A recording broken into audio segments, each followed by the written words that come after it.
കഴിഞ്ഞ കുറച്ചധികം വർഷങ്ങളായി മലയാളികൾക്ക് സുപരിചിതയായ നടിയും അവതാരകയും സംരംഭകനും മോഡലുമെല്ലാമായ ആര്യ ബഡായി ഒരു കാലത്ത് വൻ റേറ്റിംഗിൽ സംരക്ഷണം ചെയ്തിരുന്ന TV ഷോയായ ബഡായി ബംഗ്ലാവാണ് ആര്യയെ മലയാളികൾക്ക് പ്രിയങ്കരിയാക്കിയത്.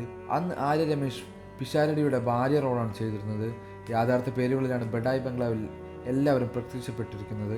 അതുകൊണ്ട് ആര്യ യഥാർത്ഥ ജീവിതത്തിൽ രമേശ് പിഷാരടിയുടെ ഭാര്യയാണെന്ന് പ്രേക്ഷകരിൽ പലരും തെറ്റിദ്ധരിച്ചിരുന്നു. ബഡായി ബംഗ്ലാവിലൂടെ ലഭിച്ച ജനപ്രീതി സിനിമാ അവസരങ്ങൾ ലഭിക്കാൻ ആര്യയെ സഹായിച്ചു. ബഡായി ബംഗ്ലാവ് ജീവിതത്തിലെ ഒരു നാഴികക്കല്ലായതുകൊണ്ട് തന്നെയാണ് പേരിനൊപ്പം ബഡായി എന്ന് കൂടി ആര്യ ചേർത്തത്. 2 മാസം മുമ്പായിരുന്നു ആര്യയുടെ വിവാഹം. മുൻ ബിഗ് ബോസ് താരവും അവതാരകനും DJ-യും സുഹൃത്തുമായ സിബിൻ ബെഞ്ചമിനാണ് ആര്യയെ വിവാഹം ചെയ്തത്. തിരുവനന്തപുരത്ത് ആഘോഷപൂർവ്വം ഹിന്ദു ക്രിസ്ത്യൻ മതചാരകപരമായിരുന്നു വിവാഹം. ആര്യയുടെ 2ാം വിവാഹമായിരുന്നു സിബിനുമായി നടന്നത്. ആദ്യ വിവാഹം പ്രണയവിവാഹമായിരുന്നു.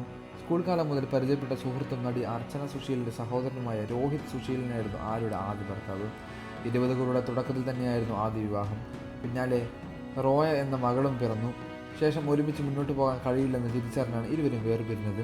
വിവാഹമോചനത്തിന് ശേഷം മകളെ അച്ഛനിൽ നിന്നും ആര്യ അകറ്റിയിട്ടില്ല. പാരന്റിംഗ് രീതിയാണ് ആര്യയുടെയും രോഹിത്തിൻ്റെയും. 2ാം വിവാഹം കഴിഞ്ഞ് 2 മാസം പിന്നിട്ടതുകൊണ്ട് തന്നെ സെക്കൻഡ് പ്രഗ്നൻസിയുമായി ബന്ധപ്പെട്ട ചോദ്യങ്ങൾ നിരന്തരം ആര്യയുടെ നേരെ വരുന്നുണ്ട്. മാത്രമല്ല സൂര്യ TV-യിൽ ആര്യ കൂടി ഭാഗമായിട്ടുള്ള ഫൺ ബേബി ബൺ എന്ന ഷോയിൽ ഗർഭിണിയുടെ വേഷത്തിലാണ് ആര്യ എത്തുന്നത്. അതും ഗർഭിണിയാണെന്ന രീതിയിൽ വാർത്തകൾ പകരാനും പ്രേക്ഷകരിൽ നിന്ന് ചോദ്യങ്ങൾ ഉയരാനും കാരണമായിട്ടുണ്ട്.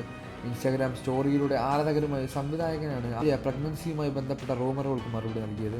എൻ്റെ അമ്മ, എന്താ നിങ്ങൾ ഇങ്ങനെ? ബഡായി ബംഗ്ലാവ് ചെയ്യുന്ന സമയത്ത് നിങ്ങൾ എന്നെ പിഷാരയുടെ ഭാര്യയാക്കി.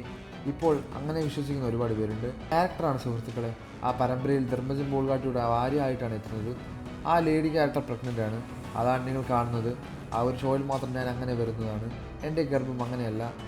നെഹി എന്ന് പറഞ്ഞാൽ നെഹി എന്നായിരുന്നു ആര്യ ബഡായിയുടെ മറുപടി. മകൾ റോയ എന്ന ഖുഷി അധികം സംസാരിക്കാത്ത സ്വഭാവക്കാരിയാണെന്നും ആര്യ ആരാധകരുടെ ചോദ്യങ്ങൾക്ക് മറുപടി പറഞ്ഞു. കഴിഞ്ഞ കുറച്ചധികം വർഷങ്ങളായി ഞങ്ങളെല്ലാവരും തിരിച്ചും മറിച്ചും ഖുഷിയോട് ചോദിക്കുന്ന ചോദ്യമാണ് എന്തുകൊണ്ട് അധികം ആരോട് സംസാരിക്കാതെന്ന്. എന്തെങ്കിലും ഒന്ന് പറയുമോ എന്നാണ് ഞങ്ങൾ എല്ലാവരും ഖുഷിയോട് ചോദിക്കാറുള്ളത്. അല്ലാതെ താൻ എന്തെങ്കിലും പറഞ്ഞുകൊണ്ട് ഖുഷി മിണ്ടാതിരിക്കുകയല്ലെന്നും ആര്യ പറഞ്ഞു. സിബിൻ ആര്യ വിവാഹത്തിന് മുന്നിൽ നിന്നത് ഖുഷിയാണ്. അച്ഛൻ മകൾ എന്നതിലുപരി സുഹൃത്തുക്കളെ പോലെയാണ് ഇരുവരും. കൂടുതൽ വാർത്തകളും വിശേഷങ്ങളും ഈ വീഡിയോ ലൈക്ക് ചെയ്ത് ചാനൽ സബ്സ്ക്രൈബ് ചെയ്ത് സപ്പോർട്ട് ചെയ്യുക.